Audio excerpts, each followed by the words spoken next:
What's What's up? up? We did it. This is No Homo with Jonathan and Tom. I'm Jonathan. I'm Tom. Hit me with some deets, Thomas. This is episode number 17, and we are recording this episode on Monday, October 13th, 2025.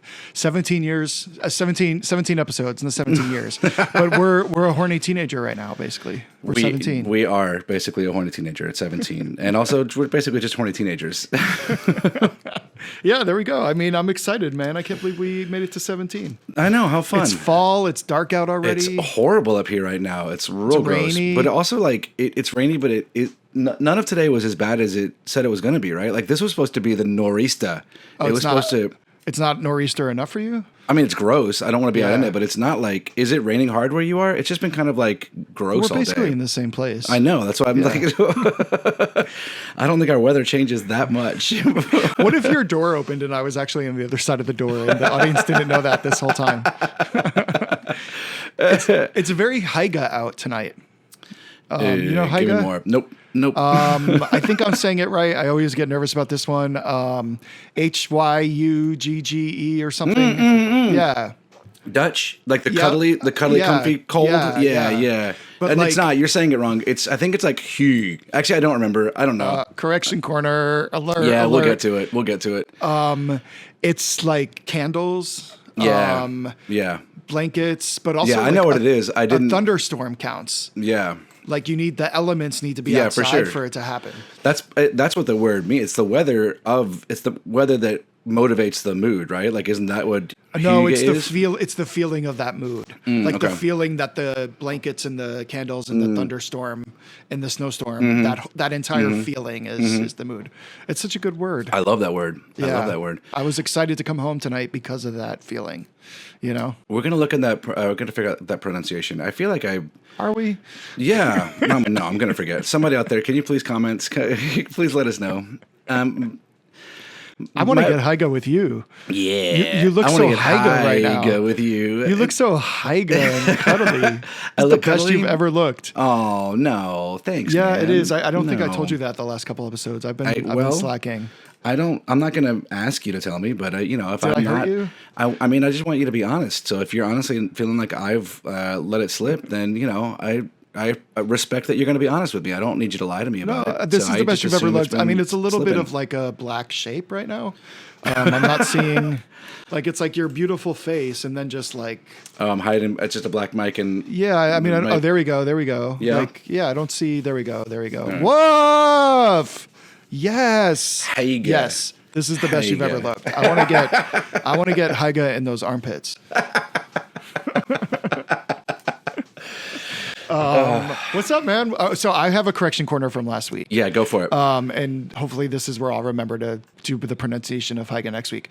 You brought up when we did the Sananga eye drops. And that's the name of the eye drops we did. And they're an Amazonian. Sananga. Yeah, they're an Amazonian eye drop made from the root and a bark of a shrub, and they're used by indigenous tribes to sharpen physical and spiritual vision. Yeah. They were intense, It's and they the most intense thing. Yeah. But also, like, I get it as like a hunter or a warrior or whatever. Like, going through that, and that was like to set us up for the rest of the process we were going through, and Yep. the guide. Was the way that he described it was like it's going to open up your channels. Your chakras are going to be like fully open. Yeah. And I don't really know that like language. That's not like I don't spend a lot of time in that language, but that is what it was. Like whatever else there is that's not just like this realm right here, that's what you connect to with that stuff because you can't think about anything other than the blinding white intensity of it. Yeah. And it also kind of like gave me the sense more so than the other things we did, more so than the combo or hoppe or whatever else that we did, like that one in a kind of like way that lasts longer and that stuck with me is like a real time, true, like tangible example that I can handle more than I think I can handle. So like since then, when things have been hard or whatever, or something hurts, or like if it's physical pain or like life, whatever. I'm like, well, there was that one time I thought my eyes burned out of my head and I made it through. So I think I can take more than I think I can, sure. you know? Yeah. I remember feeling like I had to get so still and calm in myself in order to get through it. And that was what it did for me, was it got me to such a place of calmness, because it was the only way. You can't to fight. Just It's like, breathe and center. it's such a good example of like, you can't stop. You can't fight it. You can't stop it. You can't change it. I mean, I guess you could. Maybe you could flush your eyes or whatever. But if you want to get through the process, you just have to get still and breathe. Yeah. Yeah. Gotta, I have some other examples of that for you. Oh, yeah? Oh, yeah? Okay. Well, before you get into those examples, let me get into the correction corner. Let me real quick just stop you right there before we go any further. I also have something to add to the correction corner, because in more than one episode, I've made reference to my family not listening to the podcast. No one's really said anything to me about it. And I found out this weekend that my mom does listen. So I don't know about how much. I don't know if it's every time or what, but she listens some. And so as a correction from the corrections corner, I want to say I'm sorry that I tried to put out there that my mom is not listening. She does listen. And I'm also sorry in a very real way. I'm sorry that some of the things that we've talked about, she brought up a really good point, which is that it was hurtful that some of these things I can talk about to whoever out there listens, the hundreds of thousands of people, the millions of downloads we have. I can talk about these things, but I have a harder time talking to her about it. And I took that point. That's a valid point, and I'm going to work on changing that in my relationship with my mom. And I'm also really sorry that she has to hear me say things like cum-filled boxers on a weekly basis. I'm sorry that's a little too. tough. I love your mom. Yeah. I hope she still talks to me. I don't know if this is not like the first time or the most aggressive that I've been in my career, right? So like with the high maintenance episode, I still don't know if she watched it. I told her she probably wouldn't want to. I said it's like, but some of that stuff is out there, and I don't know what she does. Ladies with that, and gentlemen, if you would like to see Jonathan totally buck-ass naked, hooking up with another dude and a girl, High Maintenance Season 2, Episode 1 is your next stop this evening when you're listening to this. It's also a very good episode of television. As a standalone episode, it's really good. It is. That whole show and I do some weird stuff. It's pretty aggressive. It's some aggressive. I'll say this: there was a writer that came with that contract, and the writer was like a sex writer, and it was very specific. It was a full paragraph of very specific things that I might film, and so I had to sign off that was okay. And I said to Jen at the time, and we talked through it, and we loved the show, and that's one of the reasons that I did it. I was like, I trust them; it's going to be great. But also, like, here's the writer, here's all the things that they're laying out for us. I think that they're just like coming up with things to like really do a blanket statement. They're just kind of like throwing things on the page here. No, we did all of those things. We basically went down the list. You know what? When we go out this Halloween, we're going to City of Gods. I'm going to have you sign a sex writer for that night as well. Thank you for the idea. Do you ever just forward you this one? You want the same one? No. I have my own. Well, it's good to be prepared. I'm glad that you're covering your bases there. That's good. Yeah. I just want you to be clear what we're getting into. I'm excited. I got some new costume pieces today. What are you going as? I'm not telling you yet. Wow. Okay. Yeah. Okay. Are we gonna have a reveal party? Are we gonna have a costume party beforehand, or are we just gonna have night over? We've had it's been annual, like costume parade parties, like get-togethers. I have everything I need, so I'm ready if you want to come over, and I will show you. I'm signed, sealed, delivered. I'm still gonna hold this out, and I think either way it's gonna be a hit. Either way it's gonna be exciting. But I will go on record saying if you stick with this costume, which I think is a wonderful costume that I've heard a little bit about. I haven't seen the pieces, but I've heard about it. I think it's a kick-ass costume. But if you stick with this one, I will be wrong, and it will be the first time that the early front runners stayed in front the whole time. Because you know what? by I just October, don't have the time or the energy anymore to. Unless something comes to mind that's easy and like feels right, and I guess there's still time for that. But I feel like this might be it. Yeah, that's fair. Yeah, and I feel like I'm happy with it. It's gonna be comfy. That's so important. That's really a selling point. It's so important, though. I think that's a sign of maturity. I think that it's a sign of evolution. When you go like, I can look good in this, I can look sexy, but mainly it's comfy. Like I figured out how to stay comfy all night. I think that's we're important. gonna be on our feet. Yeah, exactly. You're sounding a sex writer. I mean, we're gonna be busy. You know, if you want to see us, come to City of Gods on Saturday night. Yeah. We'll be there. Yeah. I want to get serious for a second and talk about two things. One, one of my aunts passed away. We called her Chichi Diane growing up. She was on my father's side of the family, which is Polish. So our aunts were Chichis. Okay. And she is not my blood aunt. So she was married to my dad's brother. And they got a divorce years ago. So I actually haven't seen her I couldn't even tell you the last time. But when they were married and for a while after they got divorced, she lived up the street from us, like 5 houses away, with one of my younger cousins, Carrie. And she just always had a really fun house. They had a house full of pets. They had an in-ground pool. They were very generous with letting my sister and I come over in the summer. And she was a big movie fan, so she taped like all these movies. I think she had HBO, and so she had like home videotapes of all these movies. And she also had an entire basement full of huge bookshelves of books. She was an avid reader, and I was a big reader, and she saw that in me, and she fostered it in me. So when I would go over there, we would go over to swim in the summer, hang out. She would send me home with like a pile of books. She got me really into like fantasy writing, and like just like I would read like these huge books, and I would be like 10 years old reading like an 800-page book. And so she really like saw that in me and fostered it. And I am so sorry that she passed away, and for my cousin Carrie.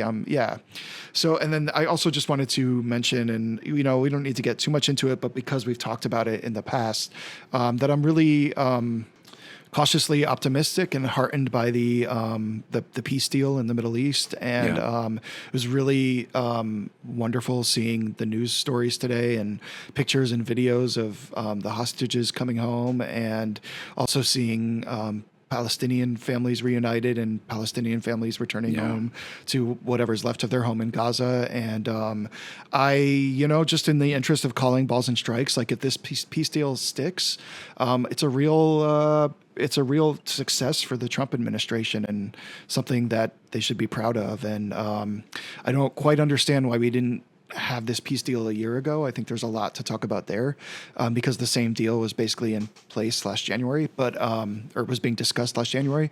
That aside, it's good that it's happening, and congratulations to the people that made it happen, and I hope it sticks. Yeah. Cautiously optimistic sounds right. It's very potentially exciting to, I don't know. I mean, I think you said everything there is to be said about that. For this, Forever. You did it. The world can stop. If they'd been listening to No Homo sooner, then this would all be taken care of. Yeah. You know what I thought about today? This is like this is a jump, and it's because this is serious stuff that is like a genuinely optimistic thing to be optimistic about. And you're right. Like I get weirdly like my hackles. Right? Is that what it is? Heckles? No, not heckles. I don't know. Like I get Show a little. us your hackles. I get a little something. You're right. We should call balls and strikes if something works out right. We should be able to say that. And I have a really hard time saying that about this administration, because I still feel like every time there's some bullshit, there's some reason that it's not good. I mean, the business deals they have going in the Middle East, there's a lot to be suspect about, but it doesn't matter. I mean, yeah, you're right. That's the bottom line. It doesn't matter. Yeah. Hopefully the bloodshed stopped. Yeah. What I was gonna say as we were. I realized yesterday, and I'm just saying this wide open, I kind of miss our TV show a little bit. I miss it just like that a little bit. Yeah, we never found a new one. We haven't found anything yet. Yeah. And that really scratched a really specific itch. And frankly, Cynthia Nixon was on, I think she was on Wait, Don't Tell Me, or on something on NPR recently. And they were talking about it. And at first I was like, bleh. And then I realized, I miss it. I miss that. I miss the spot that held. We could always go back and watch the original series, and you could experience. I think maybe it. there's something there. I think maybe there's something there. Let's retreat. My people will call you your people, and we'll see if it. I told you we've talked about it. I watched the pilot after an episode one night, right? Yeah. Like it just came on next, and I was like, okay, let's do this. And yeah, I for me it fit like an HBO time that was like. Oz and like some of those early stuff where they were like they were starting to fuck with the way they did things, and it was like cool and different and weird. But now it's also like pretty dated, like the way that it looks, the style, But like, yeah, I could get into that. All right. Have your people call my people. Okay. And we'll strike a deal. All right, we'll strike a deal. What'd you do this weekend? I was at a wedding in Connecticut this weekend. My kids were the ring bearer and flower girl at a family wedding up in Connecticut this weekend, and they nailed it. They nailed it. Amazing. They nailed it. Yeah, they were great. They had a great time all weekend. I think they did who knows? I'm probably biased, of course, but they did the perfect amount of like getting into some stuff and like being cute for the rehearsal dinner, like the wedding rehearsal, and then the rehearsal dinner. Like they were around. Sydney loves Alyssa was the bride and loves her, and also clocked like, oh, this is Alyssa's weekend, and I love her, she loves me. I'm going to go ahead and glue myself to her because that's where the attention is existing. So Sydney really was like, how often the flower girl is kind of like a mini bride. Like that's the whole kind of thing. It's like, put her in white and have her, do this whole thing. And so she just like stuck to Alyssa's side the whole weekend. And it was really sweet. I love it. I don't think it was annoying for Alyssa. I think that she liked it. I think it was really good. And Caleb was like a mercenary professional performer at this. Like he came in, did his job, and then like just like fucked off to the corner, like it was outside, so he was like fighting with sticks, and then it was like, oh, we're going again, okay, like would come back and like it nailed it, did a great job, and then was like did not care at all about what else is happening. Amazing. They both did great. It was a lot of fun, and I danced at this. I feel something like I'm glad to have been wrong. I think that I was like getting into this place where like I can go out with fun people and I can have a good time and I can dance, but a Connecticut wedding and then you get to the reception, like I'm not really looking for a lot of dancing. I'm not expecting this dance floor to get super hot, and it was so much fun. I had so much fun. The dance floor was hopping for real, and there were I saw like some grown-ass relatives that really got after it in the best way possible. It was so much fun. We had a really great time. That's amazing. And my mom was here. She was like in charge of the kids. She helped us, so we sent them home, and she's such a good grandma. She's such a good grandmother. She's Amma, and she flourishes in that role. So they love spending time with her, and I think that only because it was Amma were they able to leave the party. They, also we talked to the caterers and said, can we get a bag of desserts? Because the kids got to go, but they're going to freak out if they don't get any of those desserts. So it worked out. It worked out really well. I got some great footage. I'll try to post some stuff, but it was really fun. It was a fun wedding weekend. Yeah. That's good, man. We last week saw Saturday Church at New York Theater Workshop. New musical. Obviously, New York Theater Workshop is where Rent was born. And this is a musical about based on a documentary the documentary is about a church on Christopher Street that for decades, I think now, has been doing a program called Saturday Church for city youth, LGBTQ, black, brown, white, transgender, whatever. And it's like a Saturday night program, a place for them to all go and be together. And it's supposed to be this amazing program. And so a musical is created, and the music is by Sia with additional music by Honey Dijon. Hell yeah. So the score was like poppin'. So it was like a real dance score, which you very rarely see. And it's pretty good. It's a pretty good show. We loved it. The lead guy has a voice like you wouldn't believe. So it was pretty exciting. Awesome. I know whatever, but do you know, is there talk of anything else? Are they just, doing it and see what happens? Is there? Yeah. I'm sure that the goal is to go to Broadway, but I haven't heard anything. Yeah. The goal at APAC was always to go to Broadway too. So we'd do shows in a church basement in Astoria. Totally. And they're going to go to assume we were going to transfer. Yeah. But it would be fascinating if it did go, because Cats just announced that it's going in April. So this musical also has ballroom elements. So it'd be like two ballroom musicals, gay ballroom. Yeah. So, do you want to take a moment? Have we done that? I feel like we did it in a test episode. For the little bit of audience that might not know that, do you want to give a quick what? Gay ballroom, like what that it's not ballroom. It's Yeah, I mean, I feel like I'm not even going to do it justice, but gay ballroom culture, I think, started in definitely in the 90s, but maybe the 80s, late 80s. And it was originally a black thing, I think. And it was, it's like these underground dance parties, but it's really like a show. And it was like there would be houses that would compete, and you would go, and it was about your look, and it was about like who gave the best face, and makeup, hair, wigs, looks, shoes, heels, and it was like it's strutting like down a runway. And then there's like, I think you can strut against. Again, I know very little about this, but you can strut against another house, someone from another house, and it's like a competition. And I mean, it was a big part of gay culture in New York, and so much of like vernacular that I think even straight people use now. Originally, like yes queen, and like all that stuff is from not white people. And so Cats, the musical Cats is all about cats that are competing to go to cat heaven. And so it was like a perfect reinvention of Cats because it was a built-in competition. So we saw that off Broadway whenever it was downtown, and exciting that's so much fun stuff is happening. I feel like there's so many like inventive, cool, so much cool theater happening right now, which is, I don't know, a cool side. Like, I think it's fair to say like, all right, we've done this one thing for a long time, getting a little bit stiff, a little bit, it's kind of stuffy, which, like, there's obviously something great to be said about traditional theater, but also like fuck with it some, like do something weird, get weird. Yeah. Like there's always fun in there.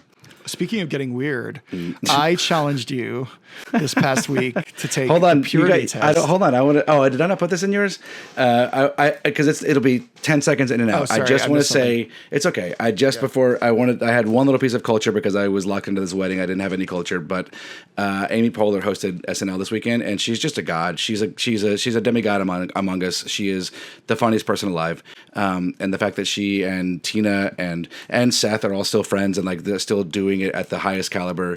The sketches, I honestly was like, has the show been getting better consistently, or did she do this? She raised the bar and make it like the sketches were weird, but in a fun way. And she like, we've also been rewatching Parks and Rec. So like to go back and see just what a god among us she is. I just wanted to give Amy Poehler a quick shout out. That's all. Now we can get into the next.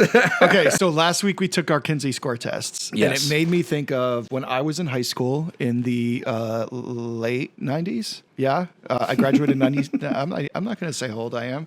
Late 90s. There was a thing floating around, at least where I grew up. I don't know about you, but it was a purity test, and it was like it was printed on paper because there was no email yet back then, and like you only got it if you knew someone that had it, or someone would have it and make a copy in the photocopy in the library, and you would pass it around, and it was 100 questions, and you would tabulate your score, and however many questions you said yes to was your purity score, and so the lower your score was, the more pure you were, and the higher it was, the less pure you were, and so it was scandalous, and the questions were like about sex and drugs and like all kinds of things, all kinds of stuff. And I remember taking it, and so anyways, we did the Kinsey test, and I thought it'd be fun to reveal our scores, our purity test scores. Yes, So we're saying the number. We're gonna yes. 1, 2, 3 number. 1, 2, 3. Okay.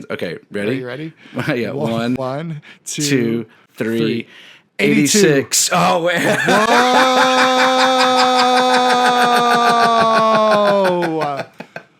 Whoa! I'm purer than you? I am going to go, what? I need to see your test. Yeah. Wow. I'm confused too. How is that? Because a bunch of mine I just might have more on the straight side of things. Because a lot of it was person of your sexual. Yeah, but I have more on the gay side of things. Yeah. Wait, but no, because that side's the same for both of us. Because the questions are the same. Yeah, but you, no, I don't know. You do have more on the opposite side, on the sex that you're not into. Than I do. So, yeah, we can fix that. But still, your score is already higher than me. Yeah. Wow. So I marked my the ones that I did not that I said no to because it was easier to find the 14 that I did not have than the you know 86 that I did. Jail stuff. I've never been arrested. I've never been convicted of a crime. Same. Yeah. I've never had or facilitated an abortion. I bought Plan B next morning. I've done that part, but I've never been a part of an abortion. Never committed statutory rape. Never accepted proposition from a sex worker, but I've been propositioned. And I have never accepted a proposition from a man, which will be the opposite. I'm sure you also had that one. I've never accepted a proposition from the sex I'm not into. I have been propositioned by, like, it'll be women for you. I'm sure that, like, maybe you said, I don't know. What else? Experimented before puberty was one that was like kind of funky for me because like I didn't do a lot of the like a lot of like play doctor or like whatever kind of stuff. I didn't do that stuff. Did you do that kind of stuff when like before? Yes, but not like never with clothes off. Like but definitely like playing doctor. Can you talk about it? Like what'd you do? Like because I know some people that like that was like their sex playing like children. So forgive them. You know, of course I get it, but like they were like playing naked doctor. Yeah, it was. No, it wasn't naked, but it was like lay down in bed, and one person was the doctor, and one person wasn't, and it was like, you know, like checking. Yeah, but was it? Did it get to anywhere? Like, because that's pretty like check your reflexes. Sure, I played doctor. Like, like you got to wait in the waiting room and pay a copay, but like not like no. I mean like that's but that is wow. But we played doctor the same way that we played construction worker, the same that we played army. It wasn't like the parts. It wasn't about the sex of it. But I know some people who are using doctor like that's kind of the cliche, right? That's the go-to. Do you know about vampire physical therapists that I play with, Naquan? Yeah. But you should tell the world. Have I ever played it with you? No. You've acted out. You've acted it out for me before. Okay. Yeah. So yes, but no, we've never both been in character for it, but you've played the whole thing out for me. So go ahead and explain to the world. Should I? Well, I mean, at this point, you have to. Yeah, it's just like with my fiance. Sometimes we role play that I'm like a sports physical therapist, like for the team. And also because he was a basketball player, a very accomplished basketball player. So it's like I noticed that he hurt himself on the court, and so now it's like post game or we're like on the bench and I'm like massaging him, and I'm like I say it's always like I saw what happened out there. Like that's always the first line. Wait, like, before you go further, how detailed does the setup improv get? Are you like the setup is everything. When I watch porn, it's all about the setup to me. Like I frequently will watch like setups on porn and then jump to the next. No, yeah, but the acting it's horrible. It's so bad. There's nothing. I need story. So, look who's here. What if Naquan just stood up now? What if that was Naquan down there? She can be quiet. So we, I'm like, I saw that you hurt yourself out there, and he's like, he kind of plays like he doesn't want it to happen, because he maybe doesn't want it to happen. Anyways, long story short, I'm like talking to him, and I'm trying to like see if I can help him feel better, and then like in a split second, I turn into a vampire, and I like try to like bite his calf. Do you and it gets like scary? I flip. What's the setup turn into a vampire? Are you like, oh no, the full moon, or is there anything, or you just go that you just go to it? You know what? There's this weird part where I'm like, oh, what's happening here? And then I try to figure it out, and I like the tell that I'm about to turn is I like listen to the muscle. And then it's like the second I hear the muscle, then it's like I flip. Oh, you can't stop. You can't be restrained. You should experience it. I think that I fully understand that game. I mean, I get that. I get the loss of the, once you hear a muscle, it's hard to control yourself. It's hard to control yourself. That muscle's literally asking for it. It's hard to control yourself once you know that muscle wants it. Well, I back on topic. I was so proud to like own my non-pure score today compared to what it was in high school, because when we were doing it in high school, I was so ashamed of my score based on compared to everybody around me, because I wasn't really, I hooked up with a couple girls, but I wasn't like sexually active in high school the way my straight friends were. And so everybody's scores were higher than me. And I always felt like such a fucking loser. And so I was so excited today to be non-pure, and you beat me, you fucker. And I really don't know where. I'd be so interested because hey, I don't want you getting in your head about this. You're not pure at all, buddy. You are. Thanks, man. I mean, if we really went through it, my mother would have to listen, and I think she would be disgusted. So I think I think that you can feel good about Thank you. Your lack of purity. Thank you. I'm also surprised by that. There's a lot of ways in which the actions of my life have been pretty prudish. Like I got a fucked up mind like everyone else does, and I can talk about stuff and I can, whatever, but like the actual things that I've done in my life are like stays in a generally contained kind of space, Mm-hmm. So yeah, I don't know where I snuck past you. Do you and Jen have any like vampire physical therapist type recurring scenarios? No, except for because our all right, well, yeah. It'll be Thursday before she hears this, so I've got until then to figure out how to navigate. Or insert edit here. Yeah, we'll see. No, because we have a very real life role playing situation as parents, which sometimes we do. It's we find times and ways to get it in while the kids are doing stuff upstairs, downstairs in a slightly different room. Like sometimes it's get them distracted for a couple minutes, and then it's like we're on the clock. We got until wow. Yeah. So that's like the closest I think we get to like role playing anything specific. It's like we're on the clock right now. The kids are gonna they're gonna notice we're not around at some point. So let's go get this in real quick. Which is super hot. And sometimes I can't go any further right now. Okay. And we're back from the edit here. Did you guys have the purity test in high school? I don't know. Had you heard of it? I don't think this one made it below the Mason-Dixon or not to Alabama. I don't remember this. What I do remember a lot of, and this was as soon as email and the internet had come out, as soon as like everyone kind of had it, in that first like Wild West when everyone had it and everyone was like fucking with it and fucking up with it big time, I feel like that's what's so funny about like old white politicians these days who still don't know how to like delete their emails, and they get caught doing stupid shit because they don't know how a computer works. Mm-hmm. Like that was my high school experience with computers. We had what were those? iMac? Is that what the computer was called? That like the bubble when Apple was first making the moves, we're going to be cool. That weird bubble kind of colored computer.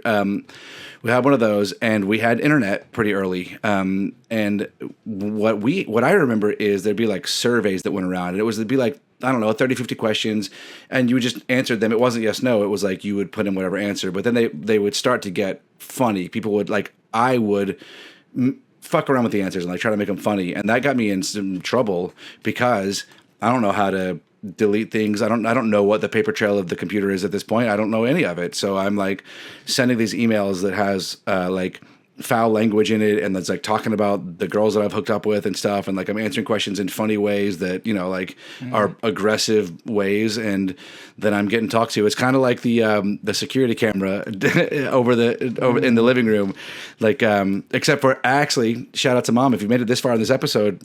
Shout out to you. So my dad's approach was, Jonathan, we have cameras, right? Great, and that was it, right? Mm-hmm. And she came. It was not at all that with her. It was, what have you been doing on this computer? Do you know that your brother and sisters, small children, could have been on there to see this next? I was like, oh man. So that's what I remember. It was like just like long surveys, and the surveys were kind of boring, but the way to have fun with it was to have fun with it, to be funny with the answers. But no, I don't know anything about it. This is like one big game of Never Have I Ever. Yeah. Which was its own kind of like that. It's so weird and funny to think about high school and to think about how embarrassing it was to be on the never side of Never Have I Ever. Like same kind of like I'm too pure. Like I'm not. everyone knows I'm not doing the fun, the cool things, the risky things or whatever, you know? Well, I don't know. Like, when did you like, what was that push for you? Were you weren't hooking up with dudes in high school, really? You had a lower or a higher purity score. Eventually. But not even in high school, like guys I knew from doing theater. Yeah. Yeah. But in the high school age, like of high school, or no, like not even Yeah, until, I was still in high school. Yeah.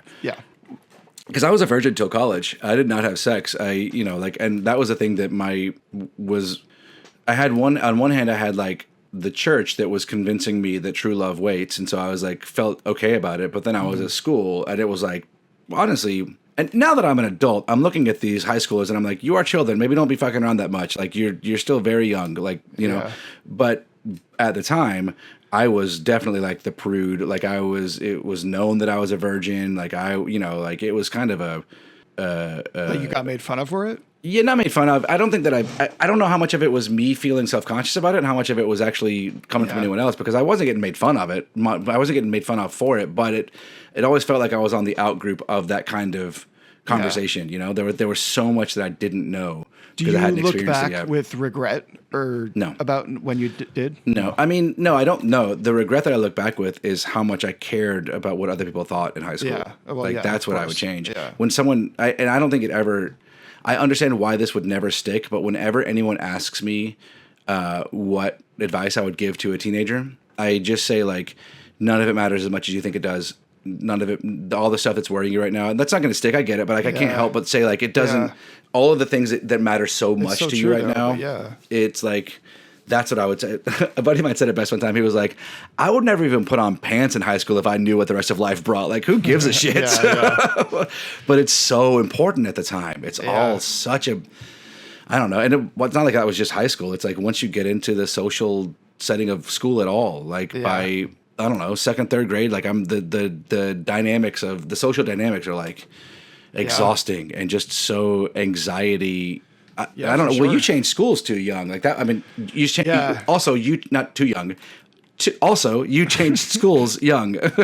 Yeah, I think I understand what you're saying. Well, I grew up in a neighborhood my sister and I were first growing up. The neighborhood we were in had no other kids, so I was like kind of I learned to play alone or played with my sister, and like we would go hang out with our cousins, but we didn't have like neighborhood kids. And then we moved in second grade to a new neighborhood with lots of kids, but we stayed in Catholic school. So we would see all these kids on the street and we didn't know them. And then a year after that, they broke the news to us that they were going to have us go to the public school. And my sister like took to it like a fish in water. My sister was always like really good looking and always popular and just. I mean, she's pretty cool. Yeah, she's pretty good looking and cool. Yeah, totally. And so she made friends very easily, and I did not.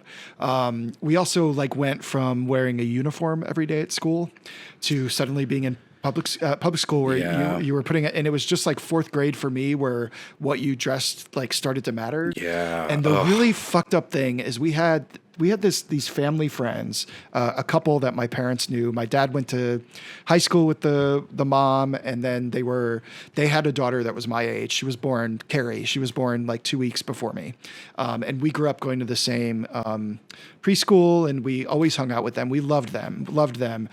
They had a lovely house with a pool. My sister and I learned how to swim in their pool. So many pools in all this. So many pools. So many pools. I told 2 stories today about 2 Carries, 2 pools, 2 Carries.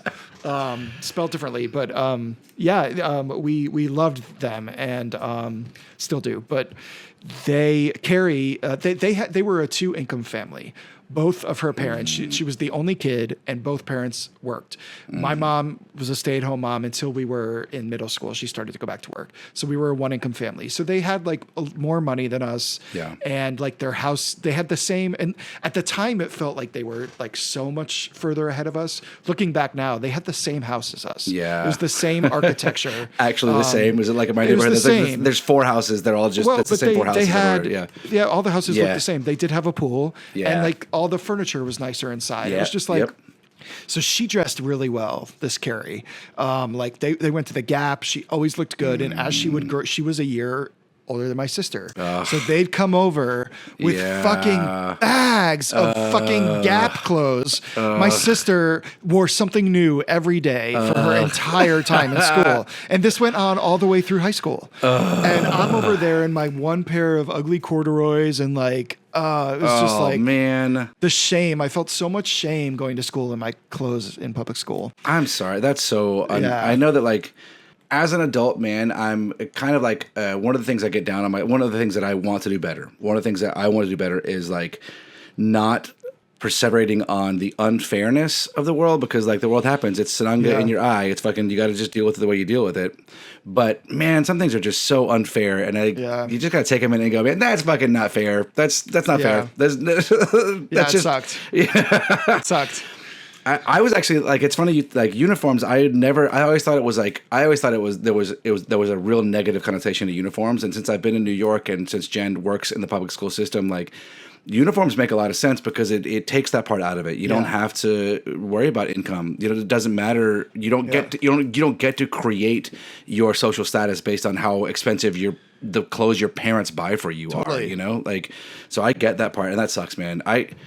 I was in a similar way, like I would have like Jordans that were 2 or 3 years older, you know, like I would get that. They'd be new shoes for me. Like I didn't have anyone handing down good stuff either. So that I would be able to get the brand that I wanted because that's what was happening, but not at all the new one, like whatever one was on sale because it was old. And same kind of thing. Like looking back, it's like, I don't know. Part of it is like just the self, I don't know, the anxiety or whatever goes into it, but like thinking everyone else's house was cooler and more fun, and you know, totally.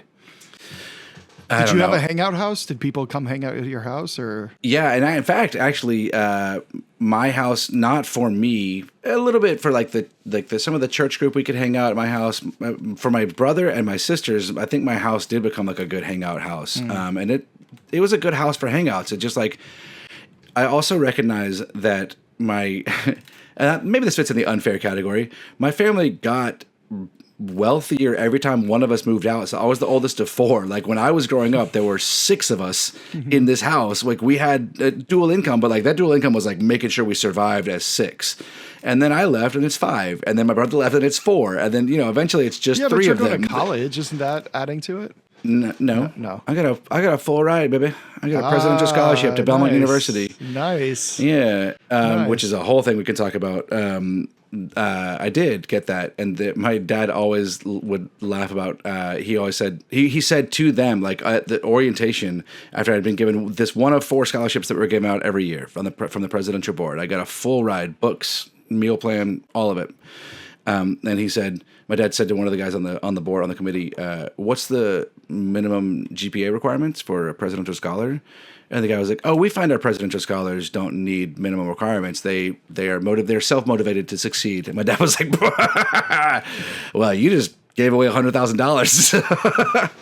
I don't know what. I graduated with a degree in musical theater with a garbage GPA. He was right. He was not wrong about that. It was like a passing GPA. I thought you got good grades like in high school, no? I did in high school. I didn't make an A until middle. I didn't make a B until middle school, and I never made a C. In high school, I think I made a C. I made all A's all the time, and in college, I was just like, stopped. So he just knew that was coming? Yeah, he knew that was coming. Interesting. He was not wrong. He could see that, and I give him credit for that. And if there had been a minimum, I'm sure I would have met it. But since there wasn't, I was like, I'm going to get to do this no matter what. All right, cool. Well, let's go. Yeah. My degree's in musical theater. Like, you know, at this point, I wish I could look back at teenage me and say, like, all of that social anxiety doesn't matter nearly as much. Learning how to learn and learning how to fucking focus.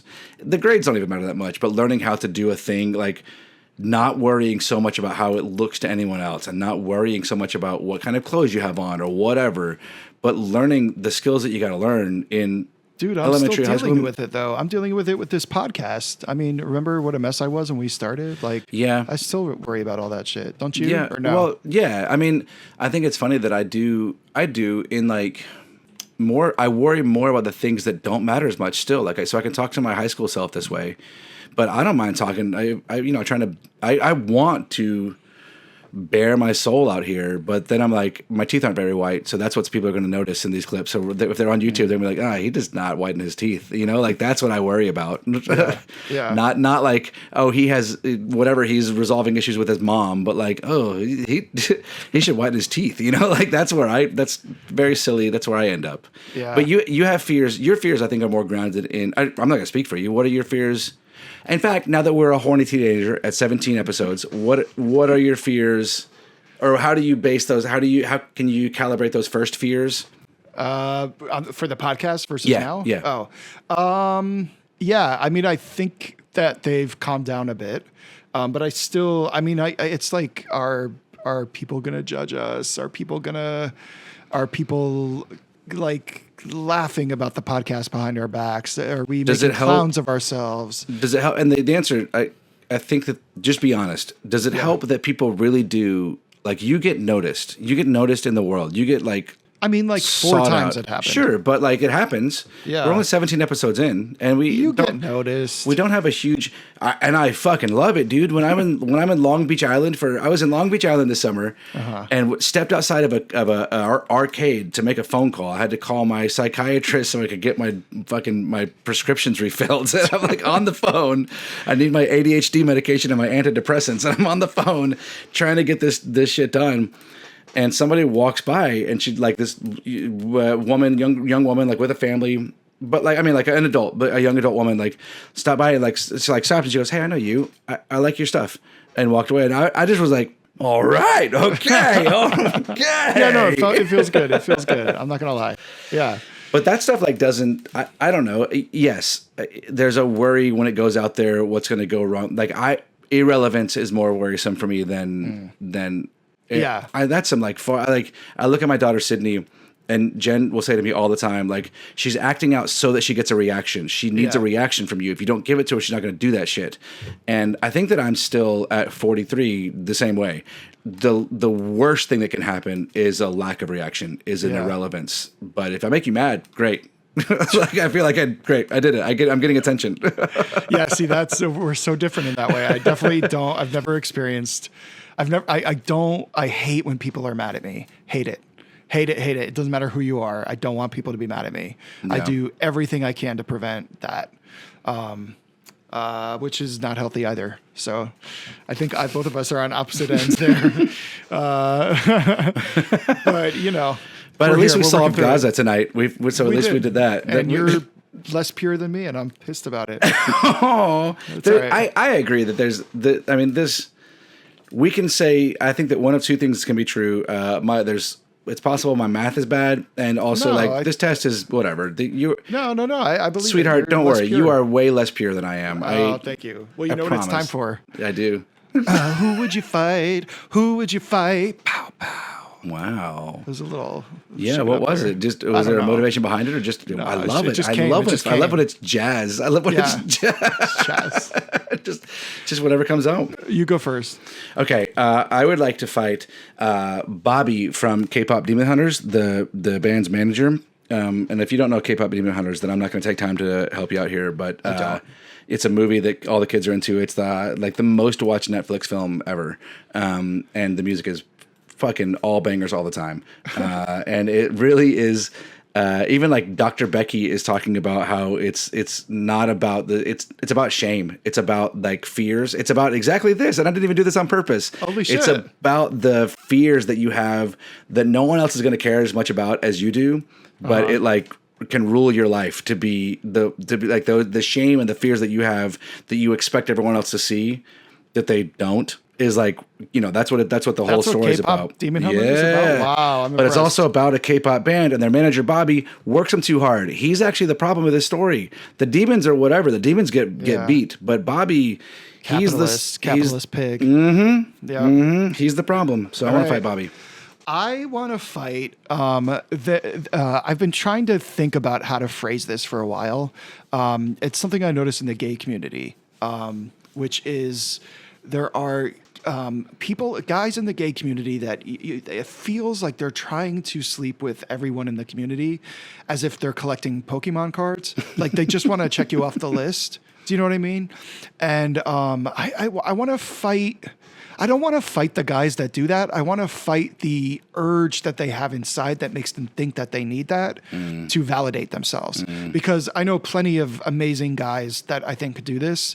And I feel like I have definitely been guilty in my past of like hooking up with a guy because I like, it was like, like this is someone that I admired and now he's showing interest in me. So let me hook up with him and be able to say I did. And I've worked really hard over the last couple of years to like move on from operating that way. And, you know, we've already talked, Naquan and I are in an open relationship. So I do hook up with other people and I enjoy it.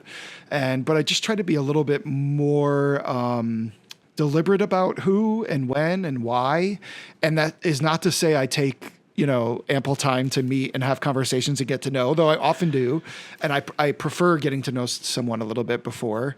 It could also mean that it's just like an instinctual momentary thing that happens on a dance floor, but it's got to be like, in that case, it's got to be really chemical. Like, like I see the guy and there's a chemical thing and like, yes, I want that physically. Well, the problem with that, I want to scratch that off a list because that validates you. That's like an external validation. Like I you know, that's the thing I deal with in therapy. Like I don't do it that way anymore, but I'm very aware that like when I was single, I didn't really think of myself as that hot or didn't think of like whatever it was. I was like, but if I'm hooking up with hot girls, the math of this tells me that I'm doing okay. So let me get this, like, let me do this calibration from the external validation here of getting like figured out. I have to take outside sources to feel okay about me.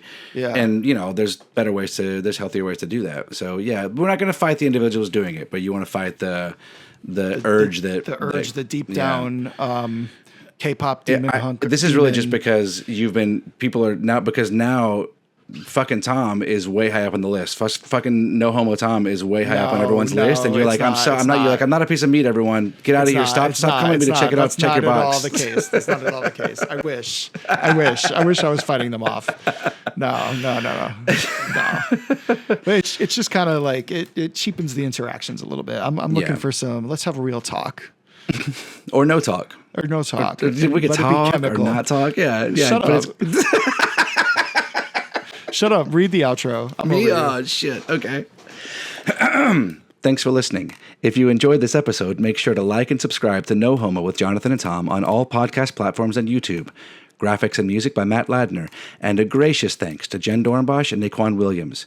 The opinions expressed on this podcast are solely those of the hosts and are intended for entertainment purposes only. That's pretty good. Not bad. Yeah, pretty good. B-. Yeah. What? Love you. What are you talking about? I externally validate me better than that. Love you. Fine. I love you. Bye.